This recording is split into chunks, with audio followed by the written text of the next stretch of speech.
আসসালামু আলাইকুম ভিউয়ার্স, আশা করি সবাই ভালো আছেন। আজ আমি আপনাদের জন্য নিয়ে এসেছি পনির দিয়ে তৈরি খুব একটা সুস্বাদু রেসিপি, পনির দো পেঁয়াজা। তো রেসিপিটি যদি ভালো লেগে থাকে অবশ্যই একটা লাইক করবেন। তো চলুন দেখে নিই।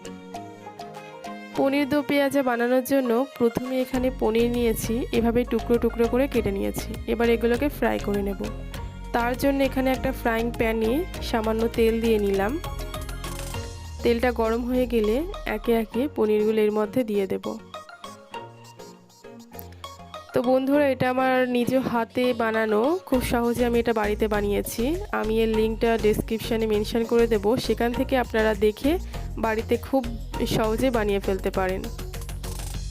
তো একটা পাশ ভাজা হয়ে গেলে আমি এবার উল্টে দেব, অপর পাশটা যাতে হয়ে যায়।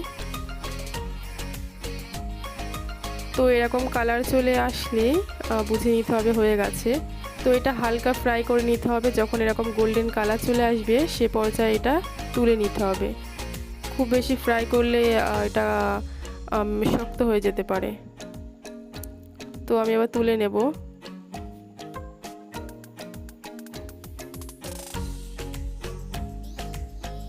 তো এবার ওই তেলের মধ্যে কিউব করে কেটে রাখা পেঁয়াজ কুচি দেব। তো এটাও হালকা ফ্রাই করে নিতে হবে। হালকা একেবারে হালকা কালার চলে আসলে সে পর্যায়ে তুলে নিতে হবে।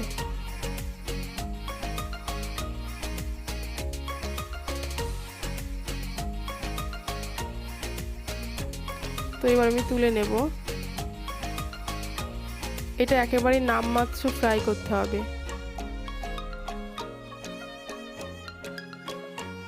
তোমার তোলা হয়ে গেলে এবার অন্য একটা কড়াই নিয়ে নিলাম। এবার কড়াইতে রান্নার জন্য তেল দিয়ে নিতে হবে। তো আমি এখানে সাদা তেলের ব্যবহার করেছি, আপনারা চাইলে সরিষার তেলও ব্যবহার করতে পারেন। তেলটা গরম হয়ে গেলে এর মধ্যে কুচি করে কেটে রাখা পেঁয়াজ দিয়ে দিতে হবে। পেঁয়াজটা একদম কুচি কুচি করে কেটে নিতে হবে। এই রেসিপিটি বানানোর জন্য পেঁয়াজের পরিমাণটা একটু বেশিই লাগবে, যেহেতু রেসিপিটির নাম পানির দো পেঁয়াজা। আমার এখানে 7টা মিডিয়াম সাইজের পেঁয়াজ নিয়েছি। তো পেঁয়াজটা ভাজা ভাজা হয়ে গেলে এর মধ্যে 1 চামচ পরিমাণ আদা রসুন বাটা দিয়ে দিলাম। সেটাও পেঁয়াজের সঙ্গে খুব ভালোভাবে মিশিয়ে ভেজে নিতে হবে।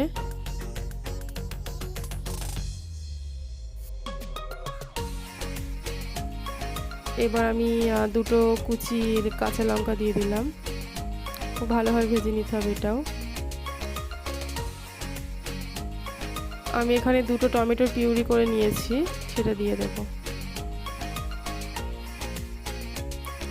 এটাও খুব ভালোভাবে মিশিয়ে নিতে হবে। যে পরিমাণ বানাবেন ঠিক পরিমাণটা বুঝেই টমেটো ব্যবহার করবেন। টমেটোটা খুব ভালোভাবে ভেজে নিতে হবে, নইলে কাঁচা কাঁচা একটা গন্ধ থাকবে। এবার আমি স্বাদ মতো লবণ দিলাম।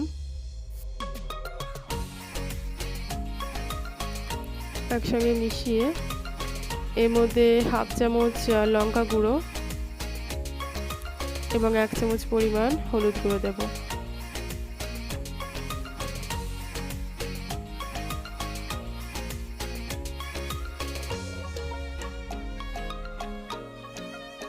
তো আমার ভাজা হয়ে গেছে। মশলা থেকে এরকম তেল বেরিয়ে যখন যাবে তখন এখানে কাজু বাদামের পেস্ট দিয়ে দিতে হবে। 8 থেকে 10টা কাজু বাদাম নিয়ে তাতে হালকা জল দিয়ে পিষে নিলে ঠিক এরকম পেস্ট তৈরি হয়ে যাবে। তো এটা শিলনোড়াতে আমি করেছি, আপনারা মিক্সিতেও করে নিতে পারেন। খুব ভালোভাবে মিশিয়ে নিতে হবে। কাজু বাদাম দেওয়ার পরপরই আঠালো আঠালো একটা ভাব চলে আসবে, সেই জন্য 1 কাপ মতো জল দিয়ে দিতে হবে। তো জল দেওয়ার পর ভালোভাবে নাড়িয়ে নিতে হবে। একসঙ্গে যেটা আঠালো আঠালো ভাব হয়ে গেছে সেটাকে একেবারে কাটিয়ে দিতে হবে। এভাবে নাড়িয়ে যেতে হবে অনবরত। এবার আমি এটা ঢেকে দেব। তো মশলাটা কষিয়ে নেওয়ার জন্য আমি 5 মিনিট এভাবেই রেখে দেব। 5 মিনিট পর ফিরে এলাম। আমার মশলাটা খুব ভালোভাবে কষানো হয়ে গেছে।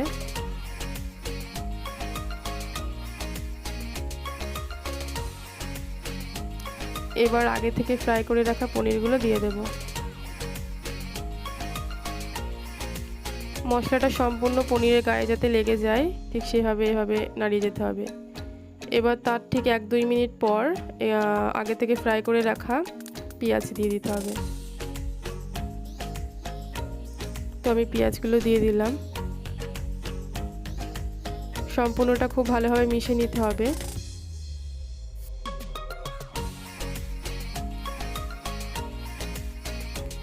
এবার 1 টিস্পুন ধনিয়া গুঁড়ো দেব।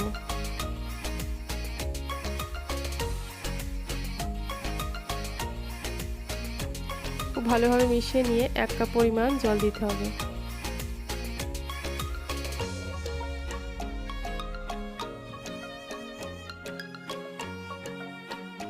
জল দেওয়ার পর এখানে আমি 50 গ্রাম মতো টক দই নিয়েছি, তার সঙ্গে সামান্য লবণ দিয়ে এভাবে মিশিয়ে এর মধ্যে দিয়ে দেব। তো যখনই কোনো রেসিপি তৈরি করার সময় টক দই ব্যবহার করবেন তখন টক দইয়ের মধ্যে সামান্য লবণ দিয়েই নাড়িয়ে নেবেন, এতে খুব ভালোভাবে মিশে যাবে আর টক দইয়ের মধ্যে কোনো লাম্পস বলে কিছুই থাকবে না। এবার এটা 5 মিনিট হতে দেব। তো 5 মিনিট পর ফিরে এলাম। খুব ভালোভাবে একত্রে মিশিয়ে নিতে হবে। এরপর আমি সামান্য কিচেন কিং মশলা দিয়ে দিলাম, এটা অপশনাল। হালকা নাড়িয়ে আমি এখানে সামান্য গোলমরিচের গুঁড়া দিয়ে দেব, এতে ফ্লেভারটা খুব ভালো আসবে। রান্নাটা মোটামুটি হয়ে গেছে, এবার 5 মিনিট রেখে দিতে হবে এইভাবে। তো ফ্রেন্ডস, এই ছিল আজকের খুবই সুস্বাদু পনির দো পেঁয়াজা। বাড়িতে অবশ্যই রেসিপিটি ট্রাই করবেন, তাহলে বুঝতে পারবেন এটা কতটা টেস্টফুল। ভালো লাগলে অবশ্যই লাইক করবেন এবং আমার চ্যানেলটা সাবস্ক্রাইব করার অনুরোধ রইল।